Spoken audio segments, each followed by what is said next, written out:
Sa loob ng ilang panahon, kinailangan kong magtago sa tinutuluyang bahay para gawin ang mga tungkulin ko upang maiwasang matugis ng Partido Komunista ng China. Isang araw, pagbalik ng supervisor mula sa isang pulong, nagbahagi siya ng ilang katotohanang prinsipyo tungkol sa pagkilatis ng mga tao. Sa puso ko ay hindi ko maiwasang mainggit. Iniisip na, mas mainam pa ring makalabas at gawin ang mga tungkulin. Magagawa ng isang taong makadalo sa mas maraming pagtitipon, magkamit ng mas maraming katotohanan at mas mabilis na makapasok sa katotohanan. Hindi gaya ko, na buong araw na ginagawa ang tungkuling nakabatay sa teksto nang hindi nakakalabas. Bukod sa mga gampanin ko ngayon, nakikipag-ugnayan lang ako sa mag-asawa na mula sa nagpapatuloy na pamilya at sa aso nila. Napakakaunti ng nakakasalamuha ko na halos wala akong nakikitang tao. Niwala ngang sitwasyon kung saan pwede kong ibunyag ang katiwalian ko. Paano ko makikilala ang sarili ko? Paano ako makakapagkamit ng mas maraming katotohanan? Nang sandaling iyon, naisip ko, itinatakda ng Diyos ang mga kalalabasan ng mga tao batay sa kung meron silang katotohanan. Kung mauuwi ako sa hindi pagkakamit ng katotohanan at hindi magbabago ang disposisyon ko, maliligtas pa rin ba ako? Nang maisip ko ito, ayoko nang gawin ang tungkuling nakabatay sa teksto. Gusto kong hilingin sa supervisor na italaga ako sa isang tungkulin na may mas maraming pakikipag-ugnayan sa mga tao at mas maraming pagtitipon. Pagkatapos niyon, nadama kong hindi ito makatwiran. Ang mga tungkuling itinalaga sa mga tao ay batay sa isang komprehensibong pagsusuri sa kanilang mga kakayahan at kalakasan. Sa pagkuha at pagpili kung anong tungkulin ang gagawin, hindi ako naging masunurin. Tumitig ako sa computer, paiba-ibang iniisip. Hindi ko magawang pakalmahin ang puso ko. Nang sumunod na hapon, nang makita ko ang supervisor na lumabas para sa isa pang pulong, partikular na nainggit ako. Iniisip na, magandang maging isang supervisor. Hindi lamang siya madalas na nakikipagpulong sa mga leader at nakakaunawa ng maraming katotohanan, kundi na isasagawa rin niya ang paglutas sa mga problema sa iba't ibang grupo gamit ang katotohanan. Bawat araw ay may mga nakakamit siya at napakabilis na sumusulong ng buhay niya. Pinapanatili ako sa loob ng bahay ng tungkulin ko na kung saan ay ligtas. Pero dahil sa mas kakaunting pagtitipon, paano ko makakamit ang mga katotohanan? Hindi ko maiwasang magkaroon ng mga reklamo at ayokong ipagpatuloy ang tungkuling ito. Pero naisip ko ang sinabi ng supervisor na mahirap makahanap ng mga tauhan para sa gawaing nakabatay sa teksto. Kung sasabihin kong ayokong gawin ang tungkuling ito, hindi ba't lilikha iyon ng suliranin sa iglesia? Kaya, wala akong magagawa kundi manatili. Bagamat patuloy akong gumagawa, sa puso ko ay wala akong nadamang pagpapahalaga sa pasanin. Sa sumunod na 2 araw, palaging namamatay ang computer ko at sinabayan pa ng kawalan ko ng dedikasyon sa mga tungkulin ko na antala ang gawain. Pinaalalahanan ako ng supervisor na huwag lang tumingin sa mga panlabas na kadahilanan, kundi pagnilayan ang sarili kong kalagayan. Kaya, ibinahagi ko sa supervisor ang ibinunyag ko kamakailan lang. Tinanong ng supervisor, hinanap mo ba ang katotohanan para lutasin ang kalagayan mo? Hindi mo hinahanap ang katotohanan para lutasin ang katiwaliang ibinunyag mo. Hindi ka natututo sa mga aral na nasa harap mo na mismo. Inaakala mo bang matutulungan ka ng pagbabago ng tungkulin mo para matutuhan ang mga iyon? Hindi ako nakapagsalita sa mga sinabi ng supervisor. Talagang tama ang sinabi niya. Dapat akong tumuon sa pagkatuto sa mga aral mula sa mga usaping naririyan na at sa paghahanap ng katotohanan para lutasin ang katiwalian ko. Kalaunan, nabasa ko ang mga salitang ito ng Diyos. Sa loob ng mga salita ng Diyos ay ang mga katotohanang kailangang taglayin ng tao. Mga bagay na lubhang kapaki-pakinabang at nakakatulong sa sangkatauhan. Ito ang pampalakas at panustos na kailangan ng inyong katawan. Mga bagay na tumutulong sa panunumbalik ng normal na pagkatao ng tao at ang mga katotohanan na dapat taglayin ng tao. Habang lalo ninyong isinasagawa ang salita ng Diyos, lalong bumibilis ang pamumukadkad ng inyong buhay at lalong lumilinaw ang katotohanan. Habang lumalago ang inyong tayog, makikita ninyo ng mas malinaw ang mga bagay ng espiritual na mundo at lalo kayong lalakas upang magtagumpay laban kay Satanas. Karamihan sa katotohanang hindi ninyo nauunawaan ay lilinaw kapag isinasagawa ninyo ang salita ng Diyos. Karamihan sa mga tao ay nasisiyahan na maunawaan lamang ang teksto ng salita ng Diyos at magtuon sa pagsasangkap sa kanilang sarili ng mga doktrina sa halip na palalimin ang kanilang karanasan sa pagsasagawa. Ngunit hindi ba iyon ang paraan ng mga Pariseo? Kung ginagawa nila ito, makakamit ba nila ang realidad ng pariralang? Ang salita ng Diyos ay buhay? Hindi makalalago ang buhay ng isang tao sa pagbabasa lamang ng salita ng Diyos, kundi kapag isinasagawa lamang niya ang salita ng Diyos. Kung ang paniniwala mo ay na ang pag-unawa lamang sa salita ng Diyos ang kailangan upang magkaroon ng buhay at tayog, may depekto ang pang-unawa mo.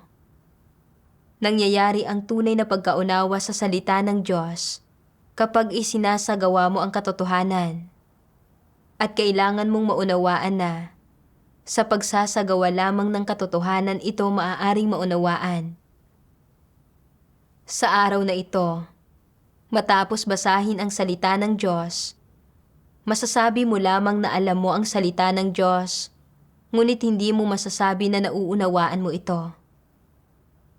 Sinasabi ng ilan na dapat munang maunawaan ng isang tao ang katotohanan bago niya ito maisagawa, ngunit medyo tama lamang ito at walang dudang hindi ganap na tumpak. Bago ka magkaroon ng kaalaman tungkol sa isang katotohanan, hindi mo pa nararanasan ang katotohanan iyon. Ang pakiramdam na nauunawaan mo ang isang bagay na naririnig mo sa isang sermon ay hindi tunay na pagkaunawa. Pagtataglay lamang ito ng literal na mga salita ng katotohanan at hindi kagaya ng pagkaunawa sa tunay na kahulugan niyon.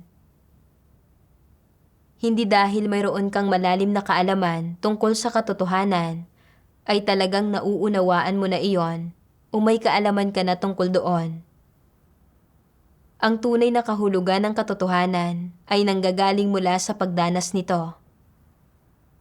Sa makatuwid, kapag naranasan mo na ang katotohanan, saka mo lamang ito mauunawaan at saka mo lamang mauunawaan ang mga natatagong bahagi nito.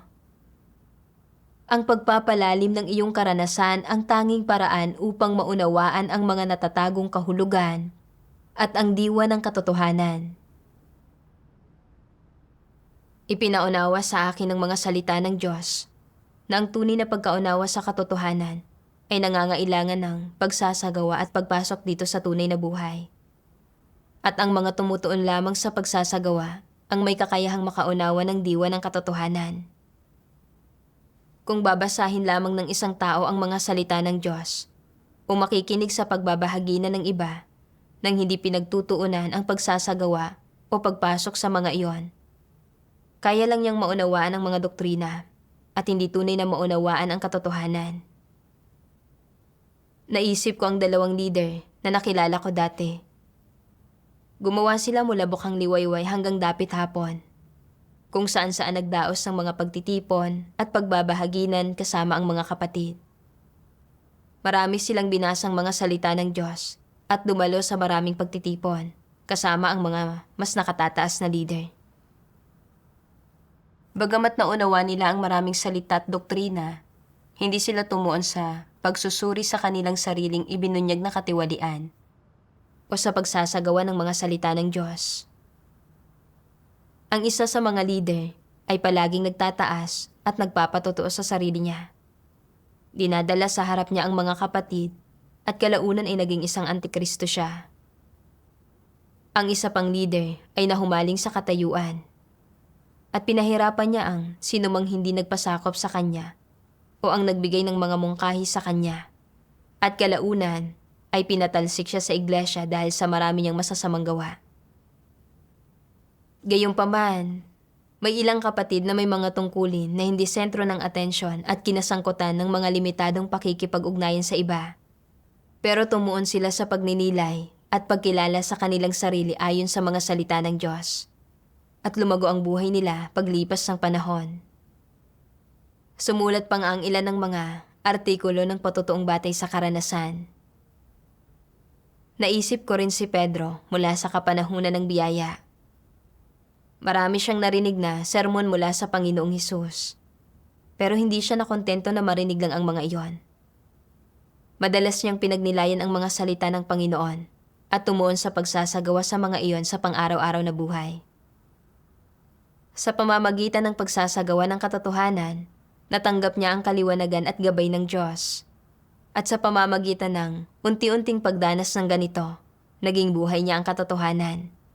At nakamit niya ang realidad ng pagiging mapagpasakop sa Diyos, may takot sa Diyos, at minamahal ang Diyos. Gayon din, sa ngayon ay marami na akong narinig na mga salita ng Diyos at maraming sermon at pagbabahaginan sa buhay pagpasok. Pero dahil hindi ko pa hinangad ang katotohanan o pinagtuunan ang pagninilay sa sarili ko kapag nangyari ang mga bagay at madalang kong hinanap ang katotohanan habang ginagawa ang mga bagay. Kakaunti ang mga nakakamit ko. Mula rito, nakita ko na ang pagtutuon lamang sa pagsasangkap ng mga doktrina sa sarili, gaano man nakakaunawa ang isang tao, ay hindi ibig sabihin na nauunawaan niya ang katotohanan. Naisip ko kung paanong dati ay madalas kong binabasa ang tungkol sa katotohanan ng pagpapasakop sa Diyos. At naunawaan ko na sa lahat ng sitwasyon, dapat akong kumapit ng mahigpit sa tungkulin ko at magpasakop sa pamamatnugot at mga pagsasaayos ng Diyos. Pero noong hindi tumugma sa mga kuro-kuro ko ang kapaligirang inilatag ng Diyos, nakita ko na wala akong realidad ng pagpapasakop. Dahil iniisip ko na hindi naaayon sa mga pagnanais ko ang tungkuling ito, nakaramdam ako ng paglaban dito at ayokong magpasakop. Nakita ko na gaano man karaming pagbabahaginan ang pinakinggan ko, hindi ibig sabihin nito na naunawaan o nakamit ko na ang katotohanan. Ang naunawaan ko ay mga salita at doktrina lamang. At kung hindi ako tutuon sa pagsasagawa ng katotohanan, hindi ko pa rin ito tunay na makakamit, ni mababago ang buhay disposisyon ko. Nagpatuloy akong maghanap batay sa kalagayan ko, at nakita ko ang isang sipi ng mga salita ng Diyos na nagsasabing, ang pagbabago ng isang tiwaling disposisyon ay hindi nangyayari sa isang kisap mata lang. Ang isang tao ay dapat na patuloy na magnilay sa at magsuri ng sarili sa lahat ng bagay. Dapat nilang suriin ang kanilang mga kilos at pag-uugali ayon sa mga salita ng Diyos. Subukang maintindihan ang kanilang sarili at hanapin ang landas ng pagsasagawa ng katotohanan. Ito ang paraan para masolusyonan ang isang tiwaling disposisyon.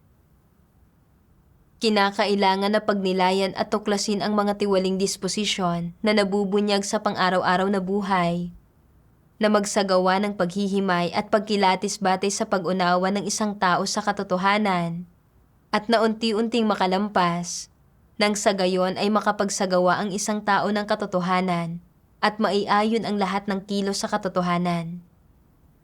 Sa pamamagitan ng gayong paghahangad, pagsasagawa, at pag-unawa sa sarili, ang mga pagbubunyag ng katiwaliang ito ay nagsisimulang mabawasan at may pag-asang magbago kalaunan ang disposisyon ng isang tao. Ito ang landas. Ang pagbabago ng disposisyon ng isang tao ay usapin ng paglago nila sa kanilang buhay.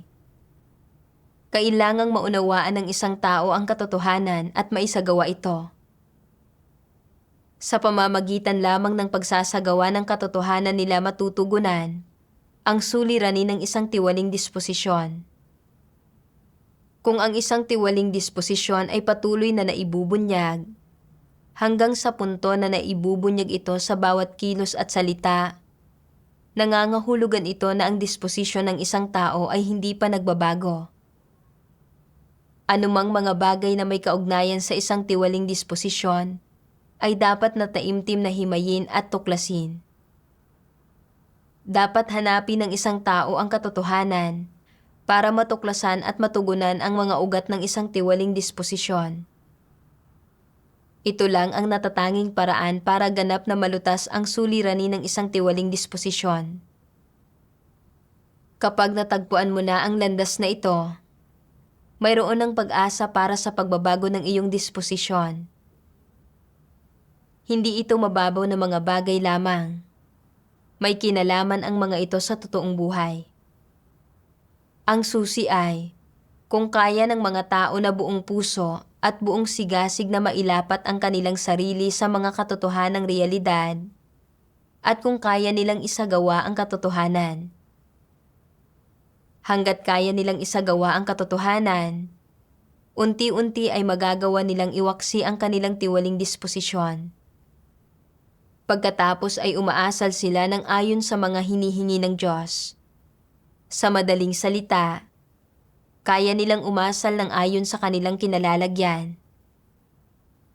Sa pamamagitan ng paghahanap sa kanilang pwesto, paninindigan sa kanilang tungkulin bilang isang nilikha, at pagiging isang taong tunay na sumasamba at nagpapasakop sa Diyos, sila ay sasang-ayunan ng Diyos.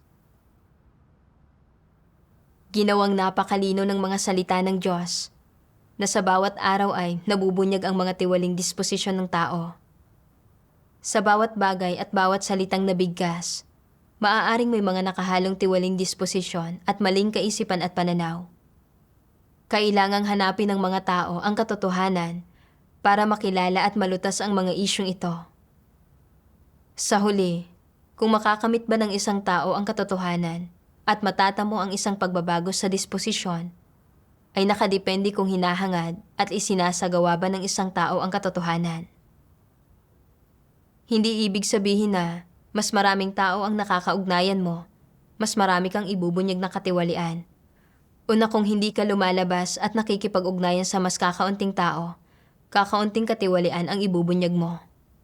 Ito ang sarili kong kuro-kuro at imahinasyon dati. Sa realidad, kahit na may tungkulin ang isang tao na kinasasangkutan ng kaunting pakikipag-ugnayan sa iba, basta't dinadala niya ang isang pasanin para sa sarili niyang buhay pagpasok, nagbibigay pansin sa mga pananaw at kaisipang nabubunyag sa bawat bagay, maingat na sinusuri ang mga iyon at hinahanap ang katotohanan sa takdang panahon para lutasin ang anumang katiwaliang natuklasan. Makakamit pa rin niya ang katotohanan at mararanasan ang pagbabago. Sa pag-iisip ko tungkol sa sarili ko, bagamat may kakaunting pakikipag-ugnayan sa mga tao ang kasalukuyan kong tungkulin, nagbunyag pa rin ako ng maraming katiwalian sa gawain ko. Minsan, kapag abala sa gawain at kailangang magpuyat kami, nag-alala ako na baka sobrang mapagod ang mga mata ko dahil sa maliit na problema sa aking mata. Takot na kung magka-problema sa mata ko, hindi ko na magagawang gampanan ang tungkulin ko. At hindi na ako maliligtas. Kaya nagpakatamad ako at nag-antala ng gawain. Sa ibang mga pagkakataon, naging pabaya ako sa tungkulin ko. Hindi sinusuri ang mga detalye ng gawain ko na nagresulta sa pag-uulit nito at mga pagkaantala sa pag-usad ng gawain. Nakita kong malala ang pangit kong kalikasan. Naalala ko rin na dati, noong may isa akong tungkulin na kinasasangkutan ng pakikipagkita sa mga tao at araw-araw na pagdalo sa mga pagpupulong, bagamat nagbunyag ako ng maraming katiwalian, ginamit ko ang pagiging abala sa mga tungkulin bilang pagdadahilan para iwasan ang pagninilay sa sarili ko. Bihira kong hinahanap ang katotohanan para lutasin ang katiwalian ko. Nagdaan na ako sa maraming karanasan at nagbunyag ng maraming katiwalian. Pero hindi pa ako naggamit ng maraming katotohanan. Ngayon, sa paggawa ko sa tungkuling nakabatay sa teksto, bawat araw ay abala akong nakatuon sa pagtapos sa mga bagay-bagay. Bihira akong lumalapit sa Diyos para pagnilayan ang katiwalian ko. Bukod sa paggawa ng tungkulin ko, madalas na nasa kalagayan ng kahungkagan ng isip ko, o kaya iniisip ang makalamang kasiyahan, pagmamahal sa pamilya, kasikatan, at katayuan. Lahat ng bagay na walang kinalaman sa katotohanan. Walang pag-usad sa buhay pagpasok ko. Nakita ko na ang pagkamit sa katotohanan ay hindi nakadepende sa tungkuling ginagawa ng isang tao. Ang susi ay kung nakatuon ba siya sa pagninilay sa sarili at kung seryoso ba siyang nagsisika para lutasin ang nabunyag niyang katiwalian. Kung hindi niya hinanap ang katotohanan at pinagnilayan ang sarili niya, kung gayon, kahit pa maging isang supervisor siya, hindi niya makakamit ang katotohanan at hindi siya maliligtas.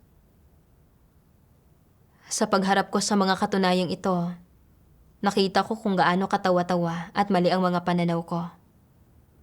Dahil hindi ko naunawaan ang katotohanan, tiningnan ko ang mga bagay mula sa mga nakalilin lang na pananaw. Palaging gustong abandonahin ang tungkuling ito at hindi nagpapasakop sa kataas-taasang kapangyarihan at mga pagsasaayos ng Diyos. Hindi ko rin buong pusong ginawa ang tungkulin ko. At kung nagpatuloy ako ng ganito, maaantala lamang nito ang gawain at itataboy ako ng Diyos. Natukoy ko kung paanong napakahalaga na magkaroon ng tamang mga kaisipan at pananaw kapag hinahangad ang katotohanan. Nang maunawaan ko ito, hindi na ako mapili sa tungkulin ko, kundi handa ako nang samantalahin ang kasalukuyang pagkakataon para gawin ang tungkulin ko. Bigyan pansing mabuti ang mga kaisipan at pananaw ko kapag nangyari ang bagay-bagay at hanapin ang katotohanan para lutasin kaagad ang mga iyon. Sa pagninilay ko, napagtanto ko na ang aking kawalan ng kakayahang magpasako para gawin ang kasalukuyan kong tungkulin ay hindi lamang dahil sa aking mga nakalilin lang na pananaw, kundi sa pagnanais ko ring magkamit ng mga pagpapala. Inakala ko na sa paggawa ng tungkuling ito, magkakamit ako ng mas kaunting katotohanan na ibig sabihin ay mababa ang pag-asa ko sa mga pagpapala. Kaya ayokong gawin ang tungkuling ito. Nakita ko na mali ang intensyon ko sa pananampalataya sa Diyos at sa paggawa ng mga tungkulin. Binasa ko ang mga salitang ito ng Diyos. Nananampalataya ang mga tao sa Diyos upang pagpalain, magantimpalaan at makoronahan. Hindi ba't may ganito sa puso ng lahat? Totoo na mayroon nga. Bagamat hindi ito madalas tinatalakay ng mga tao at pinagtatakpan pa nga ang kanilang motibo at hangaring magtamo ng mga pagpapala, ang paghahangad at motibong ito sa kaibuturan ng puso ng mga tao ay hindi matinag-tinag noon pa man. Gaano man karaming espiritual na teorya ang nauunawaan ng mga tao, anumang kaalaman na batay sa karanasan ang mayroon sila, anumang tungkulin ang kaya nilang gampanan, gaano mang pagdurusa ang tinitiis nila, o gaano man ang halagang binabayaran nila, hinding-hindi nila binibitawan ang motibasyon para sa mga pagpapala na nakatago sa kaibuturan ng kanilang mga puso, at laging tahimik na nagpapakapagod para dito. Hindi ba't ito ang bagay na nakabaon sa pinakakaibuturan ng puso ng mga tao? Kung wala ang motibasyong ito na tumanggap ng mga pagpapala, ano ang mararamdaman ninyo? Sa anong saloobin ninyo gagampanan ang inyong tungkulin at susundan ang Diyos? Ano kaya ang mangyayari sa mga tao kung mawawala ang motibasyong ito na tumanggap ng mga pagpapala na nakatago sa kanilang puso? Posible na magiging negatibo ang maraming tao, samantalang ang ilan ay mawawala ng gana sa kanilang mga tungkulin. Mawawalan sila ng interes sa kanilang pananampalataya sa Diyos na para bang naglaho ang kanilang kaluluwa. Magmumukha silang inalisan ng kanilang puso. Ito ang dahilan kung bakit sinasabi kong ang motibasyon para sa mga pagpapala ay isang bagay na nakatago sa kaibuturan ng puso ng mga tao. Inilantad ng mga salita ng Diyos ang kalagayan ko.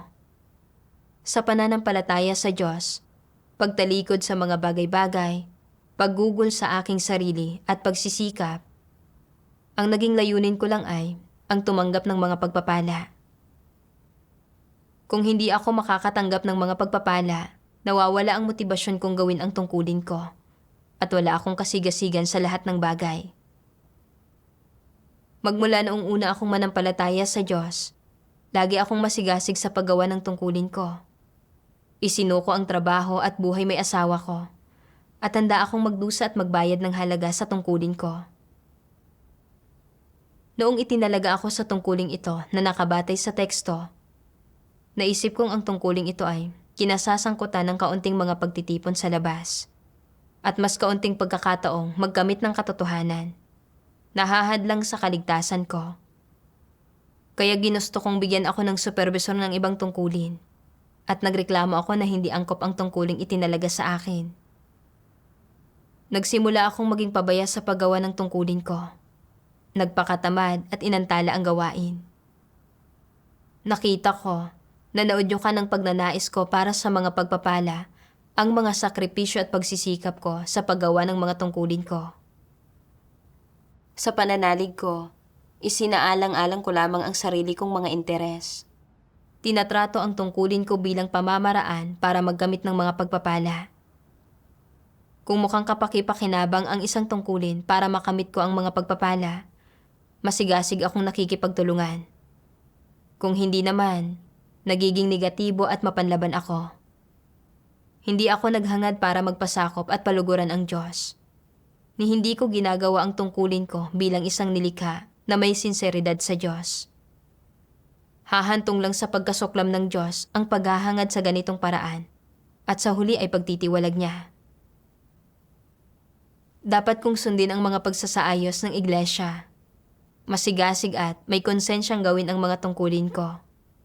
Pagtuunan ang pagninilay sa sarili ko sa lahat ng bagay para matutuhan ang mga aral at hangarin ang isang pagbabago sa disposisyon.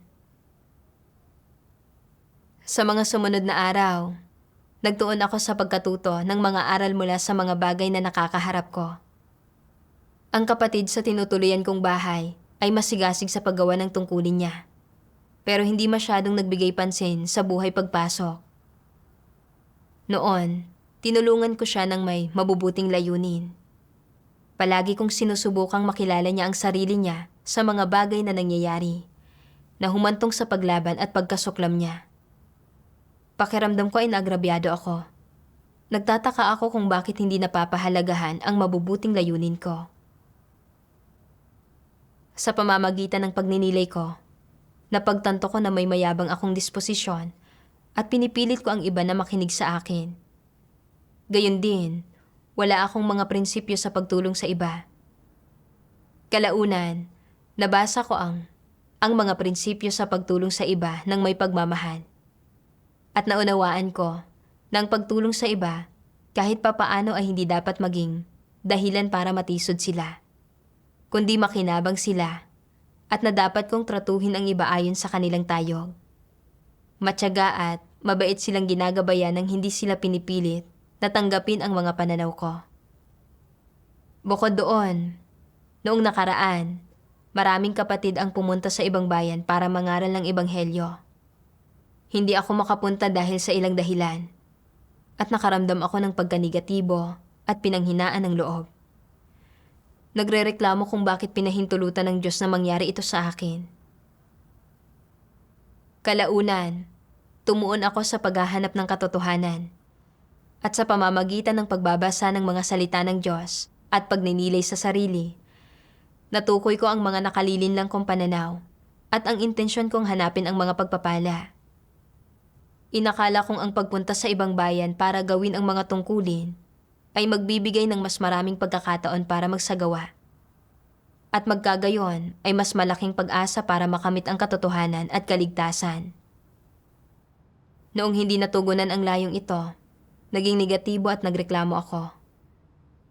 Napagtanto ko na bilang isang nilikha, dapat akong magpasakop sa pamamatnugot at mga pagsasaayos ng lumikha.